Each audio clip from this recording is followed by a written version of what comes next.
O nosso palestrante é graduado em Engenharia Elétrica e Eletrônica pela Faculdade de Engenharia de Barretos, é mestre em Matemática Computacional e Ciência, é doutor em Processamento de Sinais e Instrumentação, especialista em Processamento de Imagens e Geoprocessamento e uma série de outras apresentações que o capacita certamente para estar aqui falando com a gente a respeito de agricultura digital.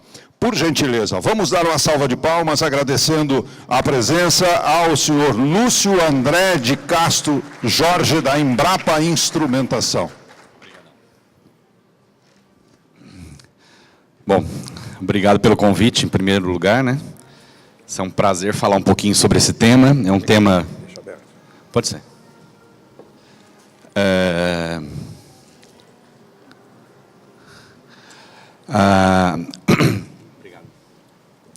Então, a ideia é falar um pouquinho dos avanços, tentar desmistificar um pouquinho algumas, às vezes, anúncios ou inverdades que às vezes passa, né, pela área. A nossa nova era aí é a agricultura digital. E aí a gente vai falar um pouquinho das imagens, que é uma linha que a gente tem atuado fortemente, mas que faz parte de todo um conjunto de tecnologias que está permeando aí as nossa área de produção do dia a dia. Eu sou da Embrapa Instrumentação, fico aqui em São Carlos, no interior de São Paulo. Talvez alguns de vocês já conheçam o nosso trabalho. A gente tem difundido bastante o uso dessas tecnologias em vários eventos. Só para vocês terem uma ideia, a gente tem aqui no prédio central uma área onde eu trabalho com uma equipe de mestrandos, doutorandos e pós-doutorandos na área de desenvolvimento de softwares, né, principalmente, inteligência artificial e manejo das coisas. Nós temos uma parte no campo, onde nós temos o laboratório de agricultura de precisão. Nesse laboratório de agricultura de precisão, fica ali na Embrapa, do lado da fazenda Canchim, da Embrapa, que tem 2.500 hectares. A gente também tem testado ali.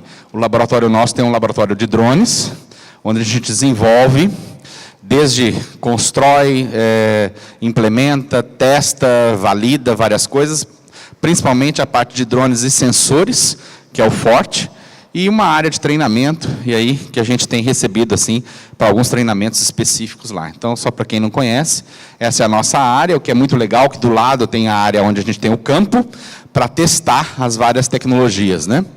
E aqui dentro a gente desenvolveu um laboratório, principalmente para algumas tecnologias, entender tudo que está chegando aí de novo, entender, poder responder. Nossa grande meta nesse laboratório é poder responder para o produtor para que serve, o que vantagem, desvantagem, saber escolher esse tipo de tecnologia, né? Além dos desenvolvimentos que a gente tem feito, né?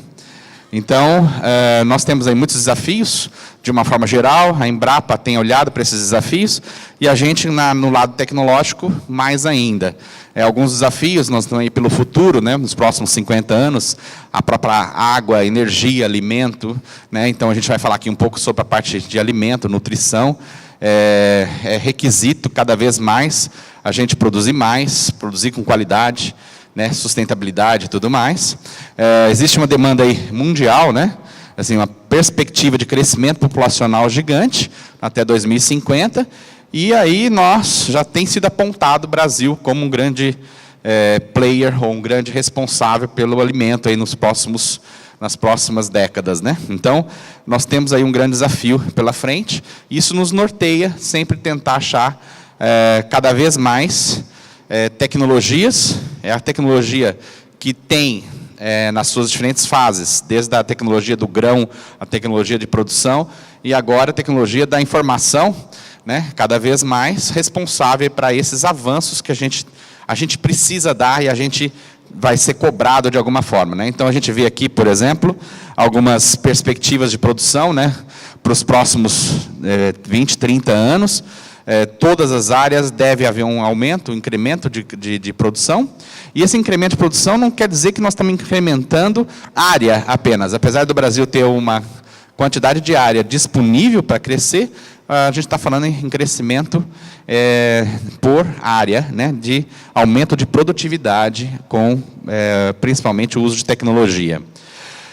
Um dos pontos que a gente andou trabalhando agora fortemente lá na Embrapa, tentando ver, por exemplo, algumas das tecnologias, a gente percebe que acontece mais facilmente, é claro, para os grandes players, para os grandes produtores, porque esses sim têm recursos, têm disponibilidade da tecnologia mais fácil.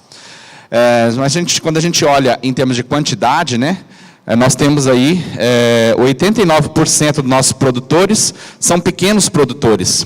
Então, se a gente conseguir fazer com que esses pequenos produtores, de alguma forma, empoderem-se dessas tecnologias, facilitem o crescimento deles, imagina o potencial que também a gente está dando aí. Então, uma das linhas que a gente vai mostrar, esses usos de imagens, uso de drones, uso de alguns sensores mais sofisticados, fica aquela ideia, não, só o grande consegue pagar isso, só o grande consegue ter acesso a essa tecnologia. E nós estamos tentando mostrar lá que é o contrário. Nós estamos tentando trazer para a massa, trazer para uso no dia a dia, né? Então, apesar de nós termos aí o avanço do Brasil, bastante destaque, mais de uma safra por ano, rotação de cultura, nós entramos aí em Cerrado, em várias, desbravando aí a grande agricultura, a pujante agricultura do país, nós temos aí um grande desafio também nessas linhas de produções mais familiares, né? E quando a gente fala nesses avanços, em geral, eles estão calcados, eles estão focando, esse avanço se dá fortemente com um salto na tecnologia empregada, seja na semente, seja no manejo, seja em qualquer outra coisa. E aí quando a gente olha em tecnologias, que a Gartner fez um gráfico de inovação, de tecnologias emergentes, só para a gente entender, muitas vezes ela tem uma curva, né? Tem aquela subida da curva aqui, tudo que está aparecendo, IoT, por exemplo, aqui, computação quântica, trabalhar com volumes. Muitas das tecnologias elas aparecem com uma grande potencial, nem todas chegam ao nível de maturação suficiente, que vão conseguir depois viver o vale da morte, que a gente chama assim, e depois atingir o nosso público de uma forma geral, né? Então, tem toda uma sequência que essa tecnologia, os drones, as imagens, elas estão nesse time aí, né? Elas estavam aqui inicialmente, alguns anos atrás. Quando eu comecei a trabalhar com drone, em 1998, fui chamado meio de maluco, né? Não, para que ficar fazendo esses aviãozinhos? Isso aí não vai virar nada. Isso em 98, nem se falava em drone, né? A gente estava lá atrás, a gente começou, eu não era modelista, pusemos câmera na aeronave e tentamos disparar as fotos para ver o que a gente conseguiria ver da lavoura com um aeromodelo comum. E naquela época não tinha drone disponível aí chinês para a gente, não tinha, os sensores eram caros, era tudo complicado. Mas a gente foi trabalhando, né? E assim, de lá para cá a gente gerou patente, a gente fez hardware, a gente fez software, a gente fez um monte de coisa, porque e fomos amadurecendo a ideia, principalmente do que fazer com isso, o que essa imagem. Quer dizer, a primeira alegria era o que o agricultor começa a ter, quando a gente fala, quando ele pega uma imagem da área, olhando por cima, né? Eu sei que a minha família é produtora, muitas vezes a gente via o meu avô, meu pai, passeando com caminhonete, ou do lado na lavoura, ou de cavalo, e olhando do lado, então, acho que vamos ter uma boa safra. Tem problema, não tem? Quer dizer, era intuitivo, era o olhar do produtor de lado lateral, né? Agora não. Imagina que lá da sede da fazenda, você pode estar manipulando um dronezinho, olhando por cima da lavoura. E mais ainda, olhando com diferentes olhos. Quando eu falo diferentes olhos, antes a gente podia olhar com uma câmera igual meu olho enxerga, né? Se está amarelo, se está verde, se tem falha, se não tem falha. Aí agora a gente consegue olhar, como se fosse, não digo um raio-x, mas para fazer analogia, a gente consegue perceber se a planta está sentindo sede, ou seja, estresse hídrico, se ela está com algum problema nutricional, ou outras coisas, de forma a atuar mais certeiramente e mais precisamente, né?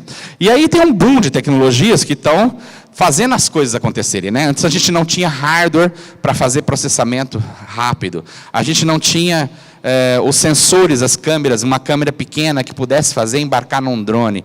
Quer dizer, houve um avanço e tem tido cada vez mais um avanço significativo, né? Então, aí, por exemplo, tecnologias do tipo que já venceram um pouco a rampa, o Big Data, que o pessoal fala tanto, ainda está lá atrás, na curva, está na ascensão da curva.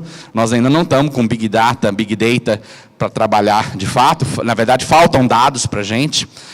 Para usar Big Data, o conceito é bem mais complexo. A gente, na verdade, ainda está caminhando, está gatinhando. A internet das coisas, legal, funciona a internet em tudo quanto é dispositivo, máquina agrícola, no celular, etc. Mas não temos internet no campo. Né? Então, por exemplo, nós temos um experimento lá do algodão, que a gente faz em 4 fazendas, lá 5 fazendas, junto ao IMA, no Mato Grosso. Fazendas grandes, grupos grandes, do Amage, do Sheffers, etc. Os nossos experimentos são talhões de 200 hectares. A gente colhe imagem quase que toda semana. E a gente tem que mandar por HD para São Paulo, para a gente processar. Porque na internet não adianta, não é Cristo que suba aquela quantidade de dados. Então, assim, tem internet? Tá. A internet das coisas está chegando, vai estar em cada coisa. Já existe tecnologia para isso, mas existe ainda um gap, né, da disponibilidade disso para a gente no campo. Existem alguns exemplos de sucesso. Aqui o pessoal do CPQD da Telebrás, desenvolvendo algumas coisas que facilitem, com exemplos tipo na usina São Martinho, fazendo coisas em tempo real acontecendo, mas isso não é a realidade lá na grande produção lá do Mato Grosso, por exemplo. Veículos autônomos, né? Então também a gente vê a realidade virtual, alguma parte de processamento, essas coisas, e drones, elas já começam a entrar na linha de uso. Ela já começa na linha do time aqui. Ela já, nos últimos 5 anos, houve um avanço gigante. Quando eu falo gigante, é o seguinte, antes, eu tenho experiência bastante com isso, até uns 5 anos atrás, você punha no ar o drone e ele caía. Né? A experiência comigo de queda é enorme. Né? A gente só, o que mais tem experiência é queda. Então, imagina você pôr um sensor sofisticado, que enxerga um monte de coisa, mas ele não para lá no ar. Né? Então, hoje não. Hoje os drones estão ficando no ar. Hoje a gente está conseguindo, claro, depende do usuário, depende da manutenção, tem um monte de detalhe aí, né? Mas a tecnologia já está aí. Então a plataforma funciona, ela já está chegando disponível. E mais ainda, ela está chegando disponível a ponto de você poder ter financeiramente qualquer um comprar. Né? Então ela está ficando bastante acessível. Claro que só o drone que voa, o drone não faz milagre, o drone é um meio.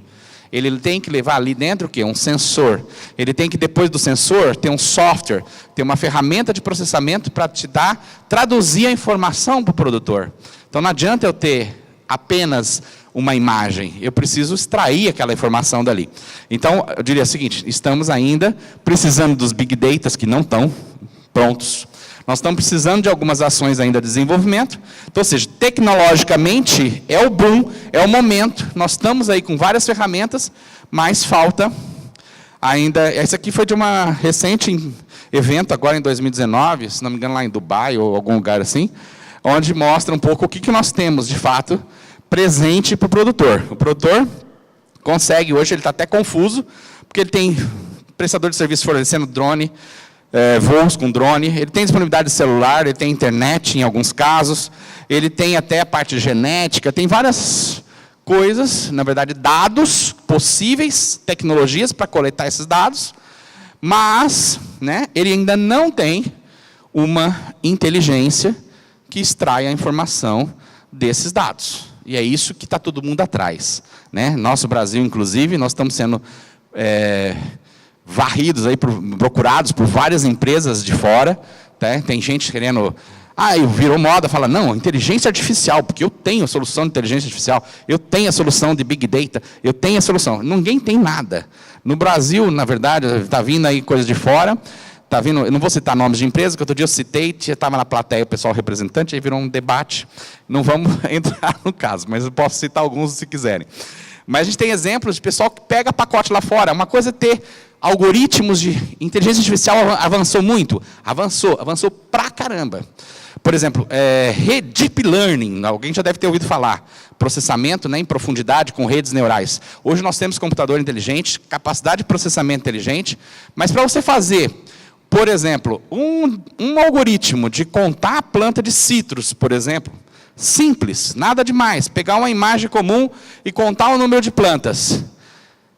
Se você for ver, para o Deep Learning funcionar, ele vai ter que aprender com uma base de milhares de imagens para poder ele funcionar direito.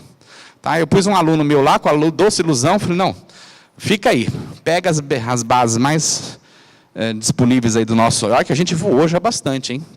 As nossas áreas de citros, nossos experimentos, alimenta o sistema e ensina esse sistema com Deep Learning para reconhecer as plantas. E era contar só a planta. Olha, o que ele tinha que fazer, a primeira coisa, ele tinha que registrar as imagens. O que quer dizer registrar? Ele precisava indicar para o computador, ficar apontando o que ele enxergava como planta. Depois que ele falou, isso é planta, isso é planta, isso é planta, isso é planta. Tá bom, 100 vezes, não faz nem cosquinha no algoritmo. 1000 vezes, muito menos. 10.000 vezes, às vezes começa. Milhares de vezes. Então, às vezes, eu tenho que ter uma ferramental enorme para ensinar o computador a fazer a coisa. Então, assim, milagre, não esperem milagres dessas ferramentas prontas. A gente, por exemplo, pegou uma ferramenta americana, que não vou citar nome, trouxemos para usar numa produção de uva. O pessoal, aliás, a empresa, uma produtora de uva da região de Petrolina, 400 mil hectares, trouxe essa empresa para fazer todo o trabalho com drone, trouxe, inclusive pagou o drone de fora, para fazer o monitoramento, comprou os serviços lá, que tinha prontinho na internet, de $50 cada tema, então vamos lá, um tema seria o NDVI, a medida disso, a medida daquilo, e trouxe, e a empresa ofereceu lá um monte de mapa. Resolução, não serviu para nada, porque não batia com as coisas práticas. Por quê? Porque faltava validação, faltava alguns procedimentos de calibração, e coisa que não é calibrado. O do Brasil é diferente de Israel, é diferente do americano, então nós temos que desenvolver a nossa cultura nacional, o nosso tecnológico nacional. Então, claro, usar coisas prontas, mas adaptar. Né? Então, só para dizer o seguinte, nós estamos numa fase que passamos aí desde os maquinários, evolução muito grande, evolução na genética, evolução na coletor de dados. Então, hoje nós temos, mesmo que não esteja conectado na internet, mas se a gente coletar e levar para um escritório, ainda assim falta inteligência para unir tudo isso daqui. Tá? Isso, quando eu falo que falta, tem algumas coisas, né, algumas boas, outras gatinhando. Então, na verdade, a nossa fazenda, se a internet, né, existe uma busca, né, nós temos aí contato com o pessoal, a TIM trabalhou diretamente com a gente, no projeto nosso, provendo uma nova tecnologia. Na fazenda da Embrapa tem 2.500 hectares ali. Naqueles 2.500 hectares, a gente não conseguia conexão a 100 metros. Então, ela fez uma tecnologia que ela pega, na verdade, a internet que chega numa torre próxima, e aí uma estaçãozinha dela lá, que chama... é uma espécie de um modem, mas ele estende o 4G em toda a área da fazenda, podendo chegar até 100 quilômetros, com boa qualidade. Então, nós começamos a testar isso lá dentro da nossa unidade agora. Funcionou, tivemos algumas dificuldades, alguns ajustes. Então, a internet está vindo, tá? Daqui a pouquinho ela vai chegar, ela está chegando, porque existem algumas soluções aí já em empresas desenvolvendo. E nós temos vários o quê? Sensores para desde monitorar o animal, desde monitorar a própria cultura, o drone. Então, nós temos aí um arcabouço de coisas que estão chegando, e eu vou chegar já nas minhas imagens para a gente falar. De uma forma geral, aqui nesse evento recente, que acabou de ter uma discussão global, o que se fala, o que se tem, é basicamente 3 grandes vertentes, né? A primeira são tecnologias para produzir de forma diferente. Então, por exemplo, usar hidroponia, algas e outras coisas, produzir no deserto, no oceano, e algumas coisas. Então, tem uma linha de grupos que estava discutindo esse tipo de coisa. O outro grupo é novas formas de produção, tipo aquelas fazendas verticais. Eu não vou entrar em detalhe, mas isso aqui é coisa muito recente. Grupos dizendo... inclusive a parte de genética, a parte de impressão 3D, impressão de alimentos, um monte de coisa sendo discutido nesse momento como sendo o que tem e onde que se quer caminhar. E, por fim, tem um grupo discutindo a parte do drone, uso de data analysis, quer dizer, análise dos dados, agricultura de precisão, internet das coisas. Na verdade, isso aí já está disponível, já tem coisas, ferramentais para fazer agricultura de precisão, já tem ferramentais para usar drone, já tem ferramentais para começar a analisar dados, mas ainda tem muito que se avançar. A inteligência artificial, ela entra aqui como algo que vai, blockchain, outras coisas, que vai chegar, mas ela ainda precisa de bastante avanço nesse sentido. Tá? Então, basicamente, quando a gente tem lá o campo, seja ele com os dispositivos móveis, seja ele com os big data, ou os small data, ou os dados que você coleta, e esse conjunto todo. Nuvem, legal, computação em nuvem melhorou muito. Muitas soluções que estão falando para analisar com inteligência artificial usa nuvem.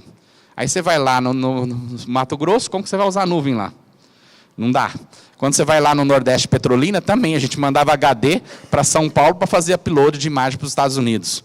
Exemplo. Então, tem coisas ainda que a nuvem está aí, mas ainda falta infraestrutura que a gente precisa avançar para que a gente tenha uso efetivo.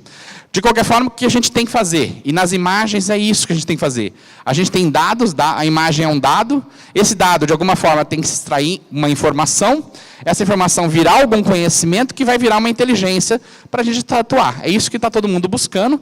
E, no campo, a inteligência geográfica, ou seja, a espacialidade cada vez mais importante. Então, a gente precisa do GPS, a gente precisa dos registros. E aí, quando a gente fala em imagem, a gente tem um mapa, né? A distribuição espacial é importante. Então, eu tenho que cruzar a informação, mapa de solo, mapa de colheita, fertilizantes, etc., e várias coisas para tentar entender. Esse negócio é complexo. Não é uma ferramentazinha ou uma ferramentona de inteligência artificial que vai tirar a conclusão para a gente. Precisa do ser humano do lado, validando essas coisas e dando direcionamento, que é isso que eu diria assim, que é a grande busca nesse momento. Nós começamos lá atrás, em 98, com os drones, como eu já falei. Os drones têm tido uma expansão gigantesca, ele entra dentro desse contexto de agricultura digital como um fornecedor de mais uma camada de informação. Ele não é a única, né? Eu preciso do clima, eu preciso de outras informações da fazenda que vão me dar exatamente alguma ideia para tirar um diagnóstico. E aí a gente vê, antes era difícil comprar um drone, aquilo que eu falei, a gente tinha que montar o nosso, caía o drone, tem todo aquele problema. Hoje já existem drones, principalmente graças aos nossos chineses aí, porque conseguiram não entregar aquelas coisas xing-ling, mas uma coisa de qualidade, tipo um drone da série da DJI, por exemplo, Phantoms, Matrice, etc. São drones com qualidade, fora outros que a gente fala aí de nível... E acessíveis, né? Então, cada vez mais acessíveis. Já tem no Brasil, isso aqui era uma estatística que saiu há algum tempo, mas nós já temos mais de 90 mil drones registrados na ANAC, só para você ter uma ideia, de usuários. 90 mil drones voando aí no Brasil. Temos problema com legislação, se ficou o caso, alguém quiser saber, a gente comenta. Basicamente, o drone, para a gente, o que ele é? Ele é um meio de eu colocar um sensor lá dentro, e esse sensor que vai me dar parte da planta, indicador da planta, com bastante precisão, e para que a gente faça o quê? O tratamento do campo de forma diferenciada. Então, que a gente identifique as zonas onde a gente tem que atuar, que a gente identifique as zonas onde a gente pode melhorar, ou as zonas onde está me dando. Então, assim, a ideia do drone é um jeito de eu olhar o campo por cima, enxergar as diferenças e tratar o campo com essas diferenças, que é o princípio da agricultura de precisão, né? Fazer a atuação de forma localizada, de forma a economizar insumos, impacto ambiental e outras coisas, e aumentar a lucratividade. Então, quando a gente começou a brincar com os drones lá atrás, a gente desenvolveu vários algoritmos, a gente começou a ver o que era potencial, então essa foi uma linha que a gente atuou. Mas o mais forte, e o que a gente tem acompanhado de perto, são os avanços que têm estado disponíveis, que são sensores. O sensor mais importante de qualquer drone, porque hoje eu tenho um drone de asa rotativa, eu tenho um aviãozinho de asa fixa, eu tenho um monte de parafernália que me permite voar e ter imagem boa. Tem drone que voa só 15 minutos, e tem drone que voa 3, 4, 5 horas. Quando eu falo que tem 3, 4, 5 horas, sim, é a nova linha de drones que vem com... o grande gargalo é bateria, né? Então, já tem lá fora, nas feiras, o pessoal já fornecendo os drones que voam com a base de células de hidrogênio, que voam aí de 5, 6, 8 horas, além dos próprios geradores internos nos drones. Então, ou seja, a tecnologia da aeronave, a tecnologia de fazer com que ela voe, está estável, isso já está vencido. O que nós estamos avançando são os sensores. O sensor, que é o que nos interessa aqui, vocês estão mais careca do que eu de saber, né? O sensor te dá o diagnóstico da planta. A planta indica como que ela está, emitindo sinais para a gente. E se eu capturar com o sensor adequado, eu vou ver adequadamente o que ela está pedindo. Se é estresse nutricional, se é falta de água, se é alguma coisa, eu vou ter esse sensor adequado, eu vou ter essa indicação. Então, por exemplo, sensor, se eu tiver estresse hídrico, a planta, imediatamente com estresse hídrico, ela aumenta a temperatura. Então, se eu tiver um sensor que mede a temperatura da planta, eu vou ter um indicativo de onde eu tenho necessidade de irrigar ou não. Então, essas são as câmeras termais. Se eu tenho um estresse nutricional, vai haver uma degradação dos pigmentos fotossintéticos, da fotossíntese da planta. Esse pigmento vai começando a alterar o espectro da planta. Então, se eu tiver exatamente um sensor adequado, eu consigo ver essa degradação. Antes até dela ficar tão visível, né, a ponto da gente enxergar. Então, ou seja, os pigmentos foliares, a estrutura celular da planta e os próprios conteúdos de água, a planta responde através nas diferentes faixas espectrais. Então, eu tenho aqui, por exemplo, a faixa do visível, onde a gente consegue ver que uma planta é verde, ou se ela é diferente do solo, ela é diferente de palha, porque está no visível, que é o que a gente enxerga. Ela tem uma porção aqui que vai indicar principalmente biomassa, né? Então, se a planta tem uma boa biomassa, uma estrutura celular diferente do solo, diferente de outras coisas, mas se a planta está com alguma degradação, alguma alteração da estrutura, que a gente vai perceber. Então, isso aqui no infravermelho próximo. E se a gente tem o infravermelho mais longo, a gente começa a ver conteúdo de água, e não só água, como também a gente consegue ver estruturas do tipo carbono, hidrogênio, oxigênio, algumas coisas que vão te dar a parte química da planta. Então, se eu tiver sensor adequado, eu consigo ver. E hoje o avanço é isso. Hoje está disponível. Então, hoje nós temos sensores que trabalham na faixa lá do ultravioleta. Nós temos sensores que trabalham no visível, de 400 nanômetros a 1000 nanômetros, que pega um pouco do infravermelho próximo. E nós temos sensores que vão lá até na faixa do infravermelho alto. Então, a gente tem um monte de sensor para todos os gostos e a maioria deles embarcáveis em drone. Tá? Então, hoje a gente tem drone, eu posso ter câmera termal. Nós estamos fazendo um experimento lá no algodão, a gente está enxergando, está avaliando fenotipagem com drone.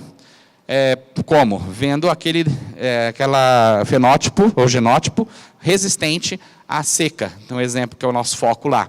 Então, a gente está avaliando a seca e como que cada planta responde a ela. Aqui são as câmeras hiperespectrais, que é uma grande novidade, elas já estão começando a ficar disponíveis, podem ver que miniaturizadas, tem umas menores que a mão da gente, que são as câmeras que enxergam quase aquela curva inteira. Né?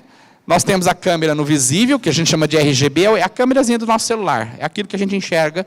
Então, a gente dá para ver falha de plantio, dá para ver como que está o stand, se tem invasora, né, planta daninha, se tem, ou seja, tudo aquilo que meu olho enxerga, dando uma varrida lá no campo, é o que o meu sensor RGB vai me dar.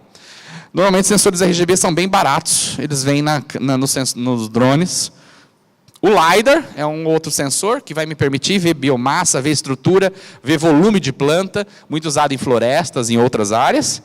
E aí, o mais recente, que acabou de lançar o ano passado, foi sensores de fluorescência, tá, embarcados em drone. Poxa, fluorescência, não sei se quem é especialista aqui, normalmente ela vai ver mudança metabólica da planta, ela vai conseguir ver um pouco a mudança química da planta, só que para isso você tem que fazer o quê? Você tem que inibir o aparelho fotossintético, fazendo o quê? Criando uma sombrazinha, uma janelinha escura, por um período, para inibir a fotossíntese, e depois você abre a janelinha e aplica um sinal pulsado, normalmente esse sinal vai te dar uma resposta que corresponde um pouco, toda planta vai florescer de forma diferente, depende de como ela está. Se ela está saudável, se ela não está, se tem alguma mudança metabólica.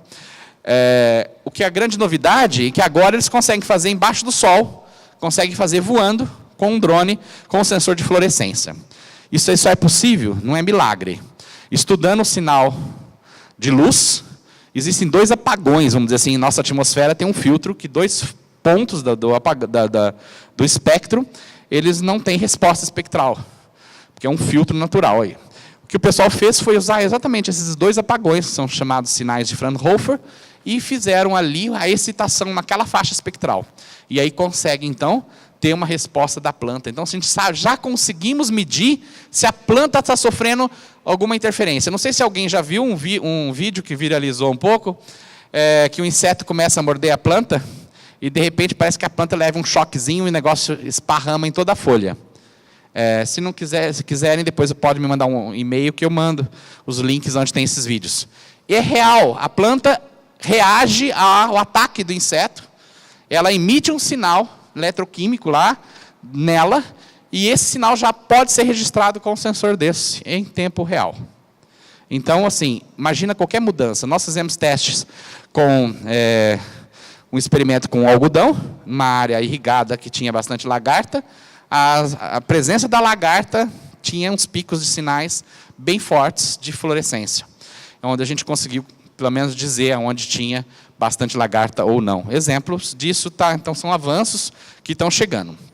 Os sensores mais comuns que a gente compra com drone, que a gente tem com drone aí, são sensores no visível, as câmerazinhas que já vêm lá embutidas no próprio drone, as câmeras chamadas, ficaram famosas, a Red Edge, a Mica Sense aí, ou a Sequoia, são câmerazinhas que tem a banda RGB e o NIR.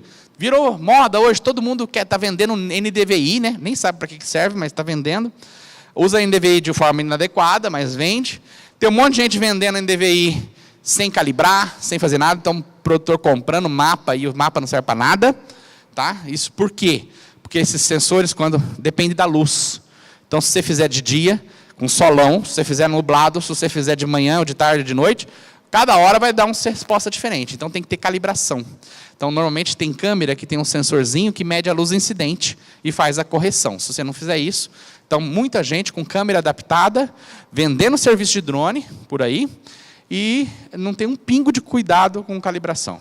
Então, o índice que você está vendo lá, que você fala vigor da planta, ou o índice de o quanto que a planta está mais biomassa, menos biomassa, sendo gerado de forma totalmente incorreta. Isso é cotidiano, eu diria que mais de 50% dos prestadores de serviços estão fornecendo esse tipo de coisa. Então, tem que tomar cuidado. Existem sensores mais baratinhos também, com qualidade espectral bem ruim. Então, hoje tem o joio e o trigo, né? Dá para selecionar o que tem de bom. É possível, num drone, colocar uma câmera super possante, hiperespectral. Essa aqui é um exemplo de uma câmera. E, mais que isso, integrar sensores. O que nós estamos fazendo lá, nós estamos juntando câmera hiperespectral, que me pega toda a resposta da planta, juntar com LiDAR, juntar com outros sensores. Às vezes, então, já é possível comprar drone. O LiDAR, para quem não sabe, né, ele emite um sinal, um pulso, e aí, a hora que ele bate no obstáculo, esse pulso retorna. Então, a gente vai medindo os retornos, e com isso você consegue mapear a planta como um todo. Fazer volume, fazer biomassa, fazer um monte de coisa. Se você juntar o LiDAR, por exemplo, uma área de LiDAR, por exemplo, aqui uma floresta, e você tem picos aqui à altura de planta. Basicamente, você consegue mapear a altura de planta. Então, o LiDAR, se você tiver uma linha aqui, você tem planta mais alta, planta mais baixa, basicamente isso. Você consegue calcular volume. Isso aqui é uma plantação de milho, a gente pode ver no plot, onde tem plantas mais altas, plantas mais baixas. Até contar milho, a gente consegue, se a gente focar a altura do feixe que a gente quer de retorno. Então, a gente consegue ter uma ideia de número de plantas só com LiDAR. Um exemplo simples. Se a gente acoplar o LiDAR, tem um relevo, normalmente o terreno. Então, muitas vezes tem área de cultivo que é plana, mas tem área de cultivo que tem uma certa elevação. Então, o LiDAR vai te permitir ajudar a mapear justamente nessas diferentes altitudes ou diferentes elevações. E se então, o voo seu, você tem que programar ele, e já existe possibilidade de fazer isso, programando essas diferentes alturas de voo, para poder passar por um morro ou não. E aí, se você juntar o LiDAR com um sensor hiperespectral, que vai te dar uma resposta, aquela curva espectral lá da planta, o verde, o visível, o infravermelho, o vermelho mais alto, se você pegar essas duas informações juntas e juntar, fazer a fusão, quando você tem só o sensor visível com o hiperespectral, você consegue ver aonde a planta está melhor ou pior, mas no 2D. Quando você pega, junta isso com a informação do LiDAR, você tem o volume. Você consegue diferenciar espécies, você consegue diferenciar... Por exemplo, no algodão, nós conseguimos fazer, não só mapear a altura de planta para fazer a aplicação do regulador de crescimento, como também consegue ver nutrição ao mesmo tempo. Então, é um exemplo que dá para fazer usando a fusão desses dois sensores. Tá? Então, esse tipo de coisa parece uma coisa complicada, mas precisa de software, né? E o que não tem ainda para essas câmeras mais sofisticadas, o que está faltando ainda é ferramenta para o agricultor poder usar. Hoje, na pesquisa, a gente tem. A gente consegue manipular esses dados, tem que ter um computador possante e tal. Ainda não chegou no nível de que um sensor... Então, se alguém está oferecendo para vocês um serviço com hiperespectral, embarcado em drone, olha o truco, se ele estiver te dando uma ferramenta para você analisar isso daí. Tá? Não tem. Então, ele está pegando ferramentas aí, tem que ter ou ele vai te vender o serviço, pode ter uma equipe trabalhando atrás para gerar essas informações. Esse é o exemplo do drone, ó, de chinês. Esse drone chinês leva uma boa capacidade de carga, você consegue voar legal e você consegue pôr os sensores. Já comprei ele prontinho lá no fornecedor, com todas as câmeras configuradas. Só de sensor aqui, $150 mil. E mais o drone, mais uns $40 mil. Então, só para você ter uma ideia, assim, então, ainda é caro esse tipo de tecnologia, mas ela tem um potencial gigante que talvez se pague na hora que você começa a mapear praga do algodão, na hora que você começa... Isso, mapear precocemente, não é mapear tardiamente. Tardiamente, você vê o dano, você faz com a câmera comum, né? Você vai lá e voa, vê onde que foi o dano, né? Então, assim, tem soluções para todas as fases, vamos dizer assim. Em cada estágio de crescimento da planta, a gente vai ter um sensor adequado. A gente pode usar um sensor simples no visível logo no início do plantio. A gente vai ver stand, vai ver invasora para fazer controle de herbicida, essas coisas, bem no início. Depois a gente pode ver parte de nitrogênio, outros, fósforo, potássio, também tem os sensores no infravermelho próximo. E aí, a gente quer ver... Na fase da cultura lá, pré-colheita ou coisa do tipo, quero ver o grão, quero ver enchimento de grão, essas coisas, também tem sensor que me permite ver isso, mas lá na frente. Então, fazer a estimativa de safra, eu não consigo fazer a estimativa. Aí o pessoal faz umas inferências com o vigor da planta, por exemplo, com o NDVI. O NDVI não foi feito para ver a estimativa de safra. Foi feito para ver biomassa. Então, muitas vezes, tem que ter calibrado, tem que ter um monte de coisa. Então, tem serviços e serviços sendo fornecidos, tem que olhar direito para não ser enganado, né? Esse aqui é exemplo de imagem no visível. Imagem no visível, olha, aqui é uma área de milho que nós acompanhamos lá no Paraná, no experimento nosso. Essa mesma área de milho, a gente fez um mapa de clorofila, apenas colocando um sensor a mais. Espera, acho que eu pulei. Vocês já começam a perceber que tem umas manchas aqui, umas faixas. Não tinha curva de nível lá. Tá? Só para ter uma ideia. Essa curva de nível era uma antiga curva de nível que o produtor fazia 5 anos que já tinha passado a grade lá e a gente começou a perceber, simplesmente, olhando no visível, no verde, não dava para ver muito as faixas, eventualmente alguma. A hora que você ia para o mapa de clorofila, você já percebia que algumas faixas não... Ou seja, o solo não está recomposto. Por mais que ele tenha tirado a curva, quimicamente, ele não está ainda produzindo como deveria. Fertilizante, então, diferenças de fertilização, também com o índice do infravermelho próximo. A gente consegue perceber as faixas. Aqui, falha operacional. Aqui o pulverizador não pulverizou, aqui foi problema de parada da máquina. Isso aí tudo, o mapinha no infravermelho, permite fazer rapidinho, ou até mesmo no visível, né? Então, você já tem ferramenta para fazer isso.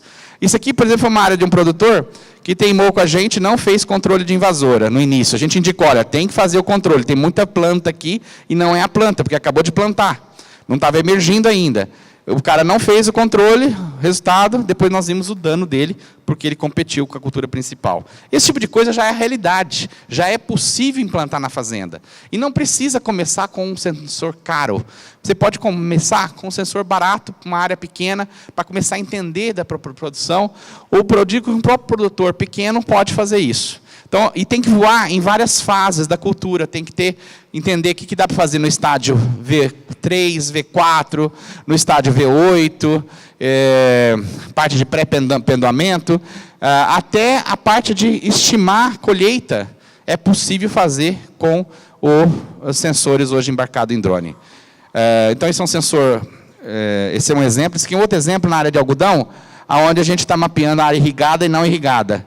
Olha bem, o sensor termal me indica bem aonde está faltando a água, né?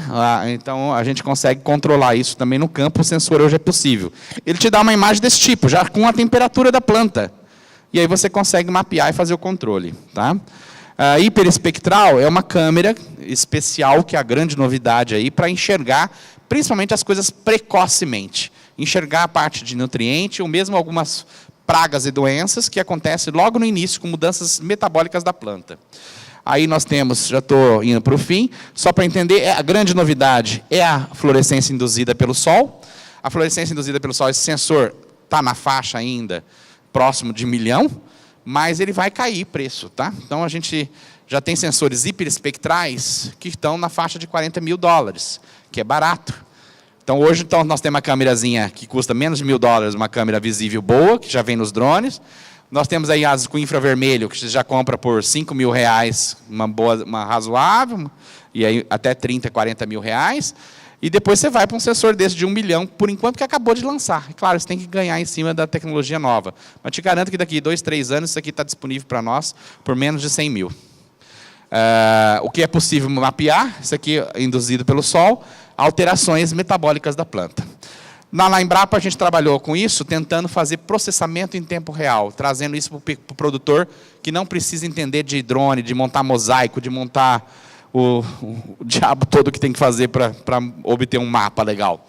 Então, a gente fez uma tecnologia, depois um vídeo vai estar no YouTube e nas redes da Embrapa, vocês dão uma olhada. A gente monitorou, a gente montou a tecnologia num hardware de celular embarcado no drone, que a ideia agora é achar uma empresa produtora de celular, produtora de drone, que vai embarcar essa tecnologia.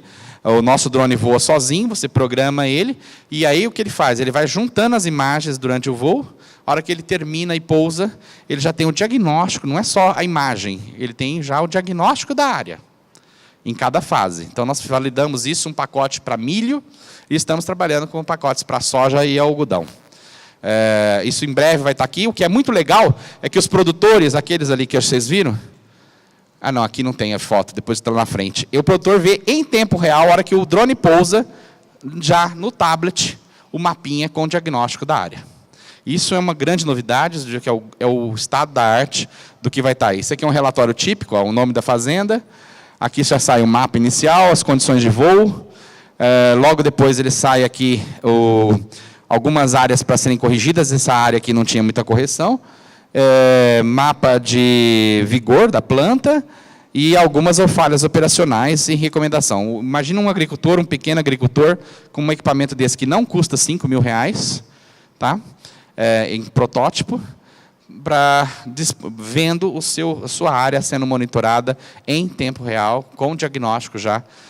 Esse é o grande futuro, eu acho que é os próximos passos aí na área. Nós fizemos isso em 100 fazendas, em 100 propriedades, validamos isso, 105 famílias atendidas, 34 agrônomos acompanharam, a Coamo foi a cooperativa que nos acompanhou, em 19 municípios, e validamos essa tecnologia durante 2 safras. Basicamente, só para fechar, então, hoje, o que tem disponível, né? O pessoal, para a agricultura digital, aí, colaborar com... Hoje, na verdade, a gente quer medir clorofila, teor de nitrogênio, área foliar e biomassa, é o que todo mundo está oferecendo, e muitos prestadores de serviço fazendo direitinho, tá? Usando câmera no visível e no infravermelho. Com isso, a gente está vendo aí disponibilidade de nitrogênio, práticas de manejo, alguns estresses bióticos e abióticos. Isso já é possível, já é realidade. Agora, então, a gente consegue ver mapa com estresse de planta, estado nutricional, crescimento, altura, sanidade, produtividade. Isso já em alguns, usando o sensor adequado. O que falta, muitas vezes, é essa inteligência para tomada de decisão. Essa inteligência para tomar decisão, eu diria que é a grande busca nesse momento, e grandes players internacionais, de Israel, de Estados Unidos, Inglaterra, etc., está tentando trazer soluções prontas, fechadas para a gente. Só ficar atento, que nem todas funcionam assim. A gente está lá com experimentos, esse aqui foi experimento de... A gente trabalhou desde câmera no visível, até câmeras no infravermelho, com sensores, pondo parcelinhas, variando vários parâmetros. Então, a gente trabalhando com a altura de planta, variando diferentes manejos na Embrapa Soja, comparando manejo com dessecação e adubação nitrogenada, criando algoritmos para isso, adubação. Por incrível que pareça, parece que adubar o nitrogênio é fácil, né? Mas na hora que a gente foi tentar definir, na própria Embrapa, qual era o algoritmo de adubação de nitrogênio do milho, para o milho, que a gente poderia estar usando, qual que é a receitinha de bolo? Eu, como engenheiro elétrico e eletrônico, queria a receita do agrônomo. Sentamos com todas as unidades da Embrapa que estavam mexendo com milho. Cada um dos seus melhoristas e tal, e pessoal que está trabalhando, nós não chegamos a um acordo de um algoritmo de adubação nitrogenada. Ou seja, o meu drone só não embarcou um algoritmo porque nós não tínhamos o algoritmo efetivamente, porque cada um fazia de um jeito. Né? Então, tem algumas gaps assim, que a gente precisa entender ainda. E olha que a adubação nitrogenada é relativamente padrão e conhecida. Né? Enfim, mas era para a gente fazer isso de forma automática dentro do drone. A gente foi buscar onde? A gente foi em Nebraska e acabamos implementando o algoritmo de Nebraska na nossa solução. Comparamos índices de vegetação com dessecação, com lagarta, dá para a imagem. Então, se você fizer adequadamente, você consegue mapear a lagarta. Isso com sensor simples, tá? Nós fizemos ferrugem da soja, nós fizemos com nematóides. Nematóide dá para ver, é no solo. Tem sensor que vê nematóide? Não, não dá para ver. Dá para ver o efeito do nematóide depois que fez o rombo. Então, o que serve isso? Legal, porque eu posso mapear onde tem, por exemplo, lá no algodão, a gente fez na entre safra com soja. Na soja, a gente mapeou as regiões com nematóide, e aí nós tratamos de forma diferente as reboleiras de nematóide, para entrar depois com a cultura no ano seguinte. Então serve, dá para fazer, mas não faz milagre. Ela não vai enxergar coisa lá na raiz da planta. Tá? Interação com nematóides, etc. E tal. Ou seja, eu só fiz uma pinceladinha de algumas coisas que estão pipocando por aí. O recado é, a tecnologia veio para ficar. A agricultura digital e os drones fazem parte dela. Tá? Então, o que eu tenho de recado é o seguinte: entre na onda, porque se vocês não entrarem, ela vai atropelar vocês e acabou. Porque está vindo. E para quem entrar na onda? Para vocês saberem discernir o joio do trigo. Saber escolher quem é que está fornecendo um NDVI com qualidade e um NDVI só de enrolação. Isso tem bastante, hein? Saber diferenciar aquilo que você tem disponível aí. Obrigado.